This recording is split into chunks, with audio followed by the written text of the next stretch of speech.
जिक्र किया गया कि भारत दुनिया का सबसे बड़ा लोकतंत्र है और बहुत अच्छे ढंग से चुनाव संपन्न हुआ। लेकिन ये चुनाव कई घटनाओं का साक्षी रहा महोदय। इस चुनाव के अंदर हमने देखा विपक्ष के नेताओं को पकड़ पकड़ के कैसे जेल में डाला गया। ईडी का, सीबीआई का, जांच एजेंसियों का दुरुपयोग करके राज्यों के मुख्यमंत्री को जेल में डाला गया, मंत्रियों को जेल में डाला गया। इस चुनाव में हमने देखा भाषा का स्तर। भारत के प्रधानमंत्री महंगाई पे बात नहीं करते महोदया, बेरोजगारी पे बात नहीं करते महोदया, किसानी पे बात नहीं करते। इस देश के अंदर अग्निवीर योजना के कारण भारत की सीमा को कमजोर करने का आपने काम किया, उस पे बात नहीं करते।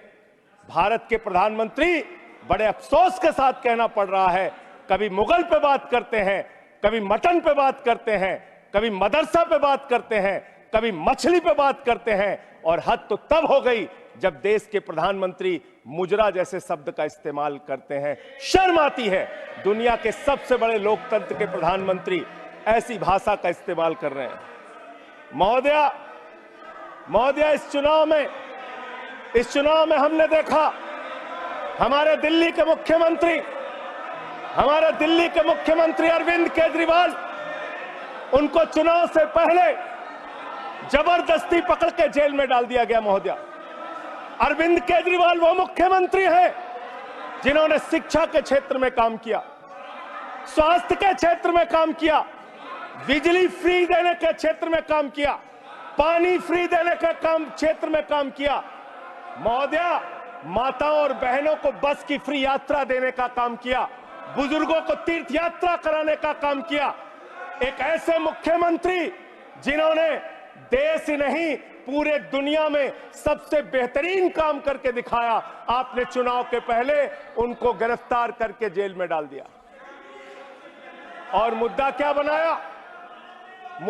बनाया? तथाकथित शराब घोटाला।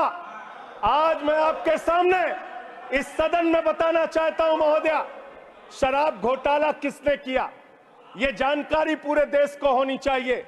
यह जानकारी भारतीय जनता पार्टी के मित्रों को होना चाहिए। यह भारतीय जनता पार्टी के नेता, देश के प्रधानमंत्री को भी होना चाहिए। शराब घोटाला शरद रेड्डी से 60 करोड़ रुपए की रिश्वत लेने वाले भारतीय जनता पार्टी के लोगों ने किया है। आप लोगों ने इलेक्टोरल बॉन्ड के जरिए चंदा लेने का काम, रिश्वत खाने का काम, भ्रष्टाचार करने का काम किया है। शराब घोटाला तुमने किया है। शराब घोटाले की बात करते हैं महोदया। मैं आपसे खुद अनुरोध कर रहा हूं माननीय लीडर ऑफ द हाउस की बात को मानते हुए, कोई भी बात तथ्यों के परे हो तो निश्चित रूप से उसको कार्रवाई से आप हटा दीजिएगा। ये मैं अनुरोध कर रहा हूं। मान्यवर, राष्ट्रपति जी के अभिभाषण में अमृतकाल की चर्चा की गई। हमने देखा अमृतकाल मान्यवर, हमने देखा किस तरह से विपक्ष के नेताओं को पकड़ के जेल में डाला गया। महाराष्ट्र चले जाइए तो अनिल देशमुख जी को 14 महीने जेल में रखा गया, बाद में कह दिया न्यायालय ने सबूत नहीं, जमानत मिल गई। संजय रावत जी को 100 दिन 103 दिन जेल में रखा गया मान्यवर, बाद में उनको जमानत मिल गई, कोई सबूत नहीं। मुझे 6 महीने जेल में रखा गया मान्यवर, और 3 जजों ने सुप्रीम कोर्ट के मुझे जमानत दे दी। दिल्ली के मुख्यमंत्री, अब देख लीजिए, मैं आपके नियम का पालन कर रहा हूं मान्यवर। बोलते रहिए।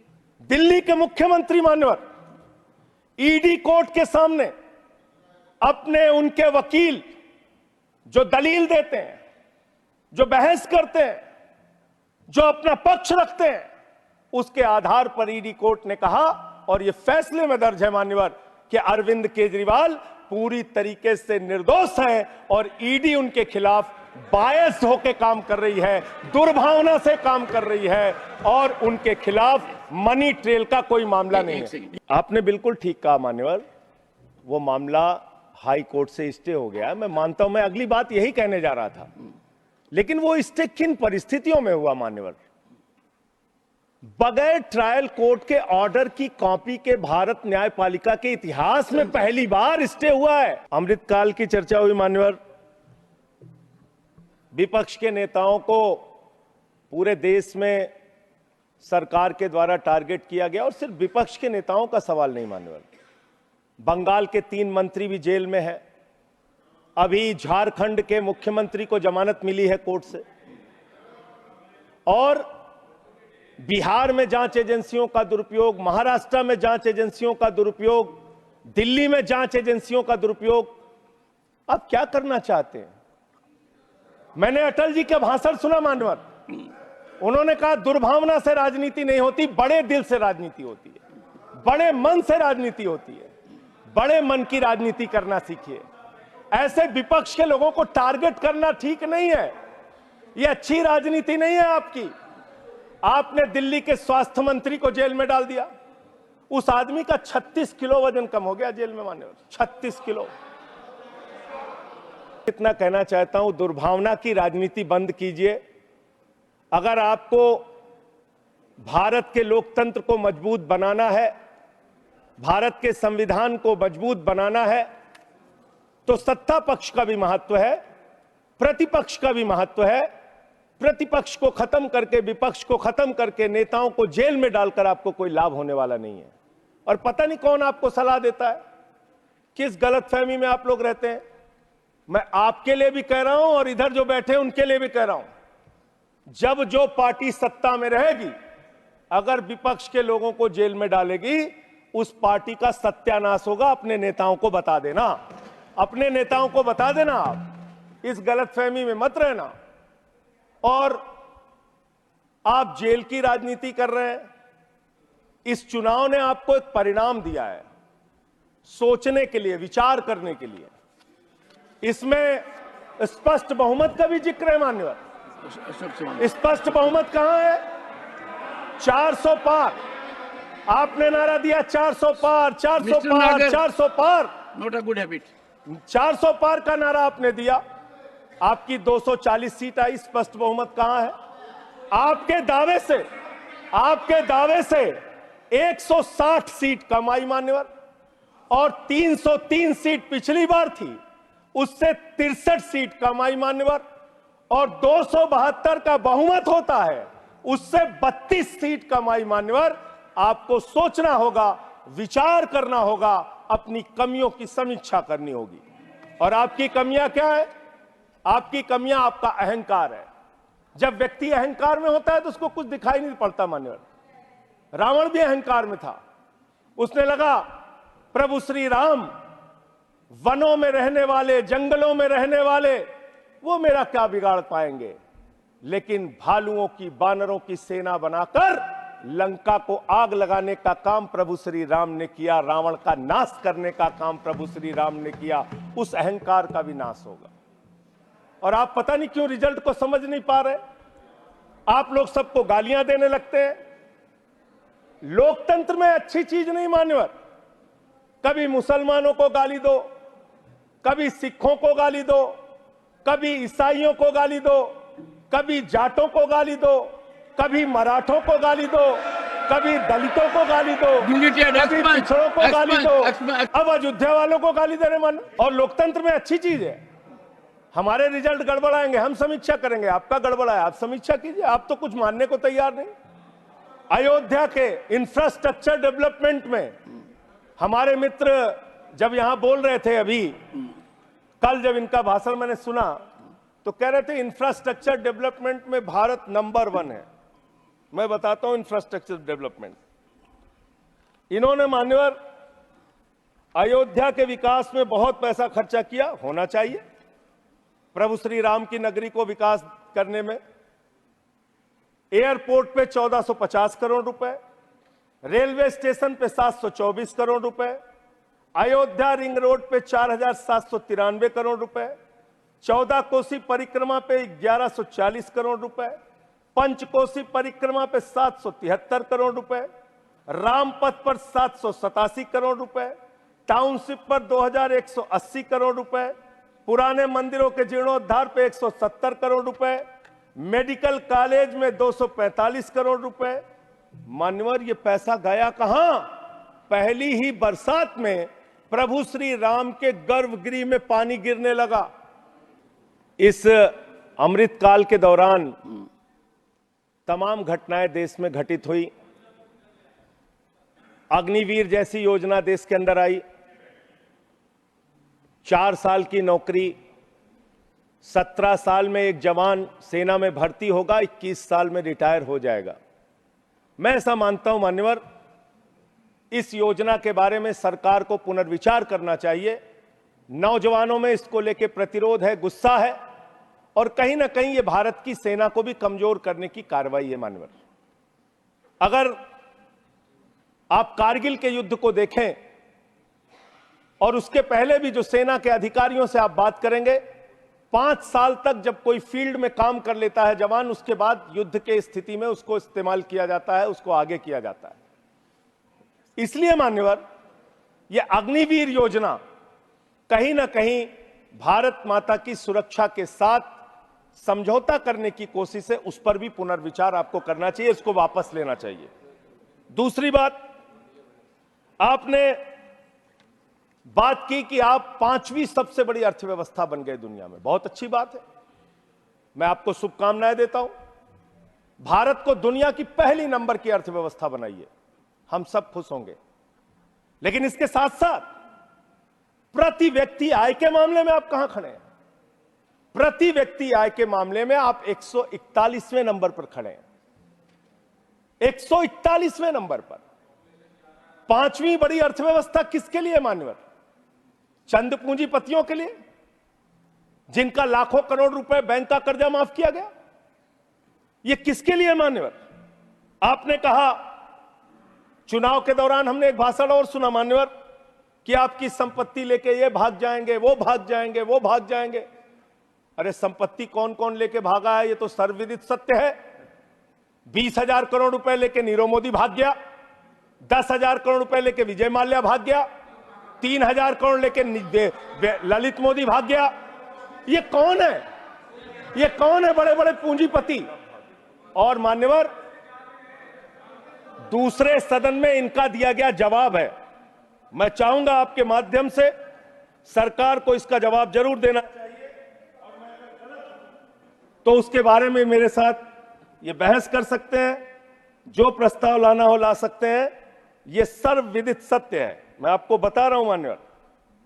3,53,000 करोड़ रुपए बैंक सेटलमेंट के, 3,53,655 करोड़ रुपए बैंक सेटलमेंट के नाम पे 43 कंपनियों का माफ किया गया। 43 कंपनियों का, इसका रिकॉर्ड आपके सामने मैं रख दूंगा। मान्यवर, संपत्ति आप कहां पहुंचा रहे हैं, किसको पहुंचा रहे हैं, किस लिए आप काम कर रहे हैं, किसके लिए काम कर रहे हैं, यह पूरे देश को जानना चाहिए। आपने रेलवे की उन्नति की चर्चा की है, वंदे मेट्रो की चर्चा की है। हमारे एक मित्र कह रहे थे ट्रेन में सफर, मैं शायद ट्रेन में भी सफर किया हूं, रोड से भी सफर किया हूं, इतना सफर किया हूं कि उसके आंकड़े जब सामने आएंगे तो वो एक गाथा लिखी जा सकती है उस पर। ट्रेन में सफर करने वालों की हालत आज क्या है? इंसान को भूसे की तरह भर के एक जगह से दूसरे जगह जाना पड़ता है मान्यवर।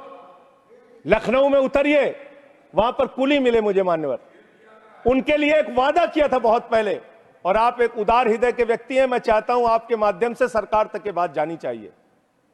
कुलियों को वादा किया इस सरकार ने कि आपके बच्चों को नौकरी दी जाएगी, कुलियों को वादा किया वर्दी दी जाएगी, तमाम प्रकार की सुविधाएं दी जाएंगी। उनका ज्ञापन मेरे पास पड़ा हुआ है, आज भी उनकी मांगों के बारे में कोई सुना नहीं। आपने इस देश के नौजवानों के साथ क्या किया? पेपर लीक पे पेपर लीक, पेपर लीक पे पेपर लीक, नीट का पेपर लीक, उत्तर प्रदेश में दरोगा की भर्ती का पेपर लीक, गुजरात में पेपर लीक, राजस्थान में पेपर लीक, बिहार में पेपर लीक। 2 साल में 70 पेपर लीक हुए मान्यवर, 70 पेपर लीक। इस देश के नौजवानों के साथ आपने खिलवाड़ करने का काम किया।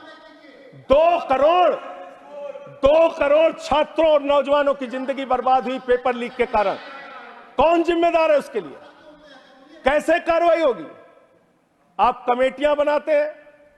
एनटीए जो एग्जाम करा रहा है, मैं ये मांग करता हूं आपके माध्यम से, उस एनटीए के अधिकारियों की जांच होनी चाहिए और उन लोगों की जांच कराकर जो लोग भी इसमें शामिल हैं उनको गिरफ्तार करके जेल में डालिए और एनटीए को भंग कीजिए मान्यवर, क्योंकि बार बार जब जब एनटीए एग्जाम करा रहा है पेपर लीक हो रहा है। यह बड़ा सवाल है, इसके बारे में आपको सोचना चाहिए। दूसरी बात मान्यवर, आपने कहा राज्यों के विकास से ही देश का विकास होता है। यह बात सुनकर मेरी आंखों में आंसू आ गया। इतनी बढ़िया बात, इतना उदार हृदय आपका, वाह वाह वाह, वाह वाह वाह। राज्यों के विकास से देश का विकास होता है। पिछले 9 साल में मान्यवर 324 करोड़ रुपए से ज्यादा दिल्ली को नहीं दिया इन्होंने। 324 करोड़ से ज्यादा नहीं दिया, क्योंकि यहां पर आम आदमी पार्टी की सरकार है। यहां पर शिक्षा मंत्री को जेल में डालना है, स्वास्थ्य मंत्री को जेल में डालना है, मुख्यमंत्री को जेल में डालना है। यहां विकास के लिए हमारा सहयोग नहीं करना। तीर्थ यात्रा योजना रोक लगाओ, होम डिलीवरी योजना रोक लगाओ, मोहल्ला क्लिनिक योजना रोक लगाओ, आप सिर्फ बिजली फ्री योजना रोक लगाओ, पानी फ्री योजना रोक लगाओ। आपका काम सिर्फ रोक लगाने के लिए है। अब क्या राज्यों का विकास कर रहे हैं मान्यवर? 8,000 करोड़ रुपए रूरल डेवलपमेंट फंड का और बाकी शिक्षा स्वास्थ्य के फंड का, केंद्र सरकार के हिस्से का, पंजाब का, इन्होंने 8,000 करोड़ रुपए रोक के रखा है। यह राज्यों का विकास आप कर रहे हैं, यह राज्यों के साथ आपका वर्ताव है, यह आपका संघीय ढांचे में यकीन है। और सबसे महत्वपूर्ण बात मान्यवर, जो यहां पे कई वक्ताओं ने पहले भी कही, आप किस भावना से काम कर रहे हैं? किस भावना से आप काम कर रहे हैं? इस देश में दलितों के लिए, पिछड़ों के लिए, आदिवासियों के लिए, अल्पसंख्यकों के लिए, उनके अधिकारों की रक्षा के लिए भारत के संविधान में बहुत बड़ी ताकत उनको दी गई है। लेकिन जब वो जातीय जनगणना की मांग करते हैं, आप उनकी मांग सुनते नहीं। जब वो विश्वविद्यालयों में आरक्षण की बात करते हैं, उसमें 1-1, 2-2 पोस्ट निकाल के आप आरक्षण की व्यवस्था वहां पे खत्म करते हैं। जब वो अपने साथ होने वाले भेदभाव की चर्चा करते हैं, आप उस पर भी रोक लगाते हैं। मान्यवर, अमृतकाल के अंदर यह सवाल तो आपसे बनता है, यह पूछना तो आपसे बनता है कि जब प्रभु श्री राम के मंदिर का शिलान्यास हुआ तो तत्कालीन राष्ट्रपति वहां पर क्यों नहीं थे? जब उस प्रभु श्री राम के मंदिर का उद्घाटन हुआ तो मौजूदा राष्ट्रपति वहां पर क्यों नहीं थी? यह सवाल तो आपसे बनता है मान्यवर। यह सवाल तो इनसे पूछना बनता है कि अखिलेश यादव जी 5 साल मुख्यमंत्री रहे उत्तर प्रदेश के, जब घर खाली हुआ तो गंगा जल से धुला जाता है। और मुझे शर्म आती है, आजादी के 75 साल के बाद मान्यवर कन्नौज में एक मंदिर में दर्शन करने चले गए अपनी पत्नी के साथ, उस मंदिर को गंगा जल से बीजेपी के लोगों ने धुलने का काम किया। ये आपका रवैया है पिछड़ों के प्रति, दलितों के प्रति? मान्यवर, मैं समय अपने साथियों का कम कर लूंगा, मैं अपनी बात कहना चाहता हूं। मान्यवर, ये रवैया ठीक नहीं है, इतना भेदभाव, इतनी दुर्भावना ठीक नहीं है। इस देश के दलितों को, पिछड़ों को, आदिवासियों को, अल्पसंख्यकों को अपना मानिए। इस चुनाव ने एक संदेश आपको यह भी दिया है कि हम कोई पाकिस्तान नहीं है, हम अफगानिस्तान भी नहीं है, हम हिंदुस्तान हैं और हम मिलकर रहना चाहते हैं। पूरी धर्मनिरपेक्षता को मजबूत करके मिलकर रहना चाहते हैं। संविधान को अपने आगे रखकर मजबूती से उसके साथ चलना चाहते हैं। मानवर, यह देश हिंदुओं का भी है, मुसलमानों का भी है, सिखों का भी है, ईसाइयों का भी है, बौद्धों का भी है, जैनियों का भी है। यह देश सबका है मान्यवर। इस भावना से आप देश को आगे लेके चलिए, पूरा देश आपके साथ खड़ा होगा। इतनी नफरत, इतनी दुर्भावना आपके मन में क्यों है? क्यों आप सबको अपने से दूर करने की कोशिश करते रहते हैं? इस पार्टी को भारतीय जनता पार्टी ही रहने दीजिए। इस पार्टी को मान्यवर भारतीय झगड़ा पार्टी मत बनाइए। मैं इन लोगों से कहना चाहता हूं, झगड़े लड़ाई से कुछ देश को मिलने वाला नहीं है। झगड़े लड़ाई से देश की उन्नति होने वाली नहीं है। आपको 240 सीटें मिली हैं, आप गठबंधन की सरकार चला रहे हैं, आप चलाइए, लेकिन इसके साथ साथ विपक्ष की भी अपनी भूमिका है, उस भूमिका को ध्यान में रखिए। विपक्ष को भी अपने साथ लेकर चलिए। इतना अगर आप टारगेट करके एक एक पार्टी को खत्म करने की कोशिश करेंगे, तो जो दूसरों को खत्म करने की कोशिश करता है वो अपने आप ईश्वर उनको सही रास्ते पे पहुंचाने का काम करता है। और रावण का अहंकार नहीं चला मान्यवर, तो किसी और का अहंकार क्या चलेगा। और हिंदू धर्म कितना विराट धर्म है, कितना विशाल धर्म है। हिंदू धर्म तो वसुदेव कुटुंबकम की बात करता है, कहता है पूरा विश्व हमारा परिवार है। हिंदू धर्म कहता है मान्यवर, कोई भी पूजा हम लोग खत्म करते हैं, कहते हैं धर्म की जय हो, अधर्म का नाश हो, प्राणियों में सद्भावना हो, विश्व का कल्याण हो। लेकिन अफसोस है कि भारतीय जनता पार्टी की मानसिकता है प्राणियों में दुर्भावना हो, प्राणियों में बंटवारा हो, प्राणियों को आपस में बांटा जाए। इनके लिए बहुत अच्छी लाइन है, वो मैं कहना चाहता हूं। बहुत ही अच्छी लाइन आप लोगों के लिए लिख कर लाया था कि किस तरह से आप लोग मुद्दों से ध्यान हटाना चाहते हैं। सभी का ध्यान बांटा जा रहा है, सभी का ध्यान बांटा जा रहा है, यह हिंदुस्तान बांटा जा रहा है। सभी का ध्यान बांटा जा रहा है, यह हिंदुस्तान बांटा जा रहा है। हमें ये मंदिर और मस्जिद दिखाकर हमारा ध्यान बांटा जा रहा है, हमारा ध्यान बांटा जा रहा है। ध्यान बांटने की कोशिश मत कीजिए, मुद्दों पर बात कीजिए। बेरोजगारी बड़ा मुद्दा है, महंगाई बड़ा मुद्दा है, अशिक्षा बड़ा मुद्दा है, अग्निवीर बड़ा मुद्दा है, देश को कैसे तरक्की, भ्रष्टाचार बड़ा मुद्दा है। हमारे किसी साथी ने कहा, मैं आपका स्वागत करता हूं, कितनी अच्छी बात आपने कही, भ्रष्टाचार बहुत बड़ा मुद्दा है। लेकिन यह कैसा भ्रष्टाचार है? भारत के प्रधानमंत्री कहते हैं यह मोदी की गारंटी है, एक एक भ्रष्टाचारी को जेल में भेजूंगा, इस बात की गारंटी है। मुझे खुशी हुई, प्रसन्नता हुई प्रधानमंत्री के इस बात को सुन के। लेकिन जब मैं देखता हूं महाराष्ट्र में 70,000 करोड़ का घोटाला करने वाला बीजेपी के साथ, मान्यवर प्रधानमंत्री जी ने कहा किसी भी भ्रष्टाचारी को नहीं छोड़ूंगा, इस बात की गारंटी है। लेकिन पूरे देश में जब हम लोग निगाह उठाते हैं, तब मुझे उनके नारे का मतलब समझ में आया। वो नारा यह है कि एक भी भ्रष्टाचारी को नहीं छोड़ूंगा, ये मोदी की गारंटी है, सारे भ्रष्टाचारियों को बीजेपी में शामिल करूंगा, ये प्रधानमंत्री की गारंटी है। ये गारंटी है आपकी। अच्छी बात है, कीजिए, तरक्की करेंगे आप लोग। और एक वॉशिंग मशीन भी चल रही है। लेकिन मैं एक बात जरूर कहना चाहूंगा, आपने मुझे रोक दिया मान्यवर, मैं मानता हूं आपके आदेश का पालन करूंगा। लेकिन सब जगह चंदा दो धंधा लो स्कीम मत चलाइए। इलेक्टोरल बॉन्ड में आपका पर्दाफाश हो चुका है। 3,02,000 करोड़ रुपए के ठेके अलग अलग कंपनियों को दिए गए, जिनसे इलेक्टोरल बॉन्ड के नाम पे पैसा लिया गया। इसकी जांच होनी चाहिए, इसकी जांच होनी चाहिए मान्यवर। और मैं अयोध्या का जिक्र करने लगा, आप सब लोग नाराज हो गए। मेरे मन में भी नाराजगी है, गुस्सा है। मैंने चिताया था आपको, एप्लीकेशन भी दी थी, कोतवाली तहरीर दी थी। प्रभु श्री राम के मंदिर के स्थल पर ऐसे काम नहीं होने चाहिए। सड़कों पे गड्ढे बनेंगे तो सवाल उठेंगे, और वो सवाल आपसे पूछे जाएंगे। मान्यवर, प्रभु श्री राम है, आपने उनके लिए गाना बना दिया, जो राम को लाए हैं हम उनको लाएंगे। बताइए आप, यहां पर बैठा हुआ कोई व्यक्ति क्या इस हैसियत में है कि वो राम को ला सकता है? नहीं, भगवान श्री राम हम सबको लेके आए हैं। भगवान इंसान को लेके आता है, कोई इंसान भगवान को नहीं ला सकता। और प्रभु श्री राम के लिए हमारे एक बहुत पुराने कवि हैं यमुना प्रसाद उपाध्याय जी, उन्होंने लाइन लिखी थी कि तुम्हारी पोल पट्टी खोलने लग जाए तो क्या हो, तुम्हारी पोल पट्टी खोलने लग जाए तो क्या हो, अगर मंदिर की मूरत बोलने लग जाए तो क्या हो, बताओ ब्रह्म बेला में जहां तुम पाप धोते हो वही सरयू का पानी खौलने लग जाए तो क्या हो। आज सरयू का पानी उबाल मार रहा है। अयोध्या में जो हालात हैं वो आपको देखना चाहिए।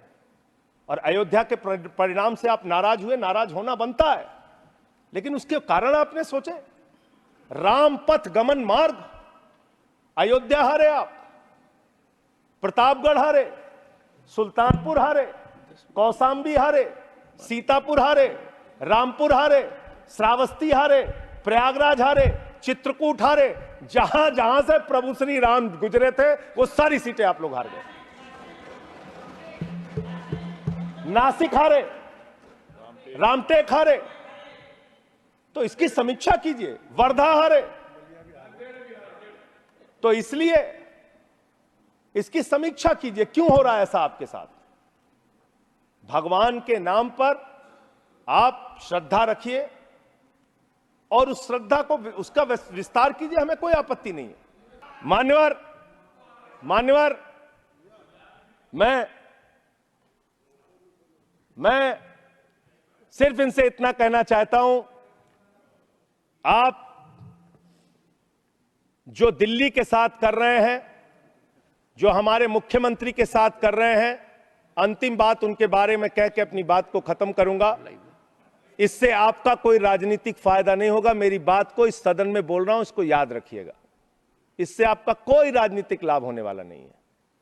और आप 1925 की संस्थाएं, 100 साल हो गया, 100 साल पुरानी संस्थाएं, वहां से निकले हैं आप लोग।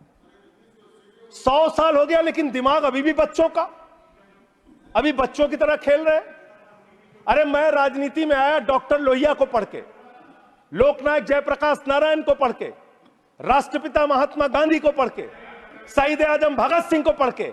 आप सोचते हैं कि आप अरविंद केजरीवाल को जेल में डाल के, सिसोदिया को जेल में डाल के, सत्येंद्र जैन को जेल में डाल के, संजय सिंह को जेल में डाल के हमारी पार्टी को खत्म कर देंगे?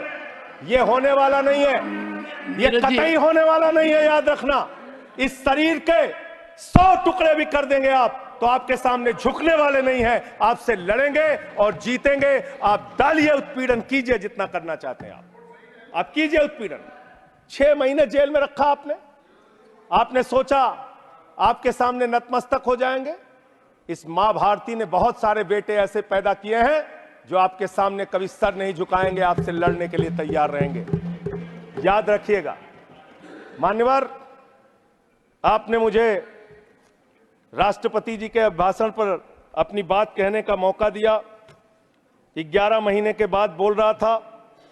बहुत सारे मुद्दे मैंने आपके सामने रखे, जिससे सरकार को चेताने का प्रयास किया। कितना चेतेंगे, कितना जागेंगे, ये तो मुझे नहीं मालूम, लेकिन एक ही बात कह के अपनी बात को खत्म करूंगा कि अभी सवेरा है। अगर आप सही रास्ते पे आ जाएंगे तो अच्छा है। अहंकार के रास्ते पे विनाश ही मिलेगा, आपको विकास नहीं मिलेगा, देश को आप आगे लेके नहीं जा पाएंगे। अहंकार छोड़ दीजिए। ये सबसे बड़ी बीमारी आप लोगों को लग गई है, सबका मजाक उड़ाना, सबको गालीबाजी करना, ये सब छोड़ दीजिए। इससे आपका कोई फायदा होने वाला नहीं है, इससे कोई फायदा नहीं होने वाला है। हम आ भी भरते हैं, हम आ भी भरते हैं मान्यवर, हम आ भी भरते हैं तो हो जाते हैं बदनाम, और वो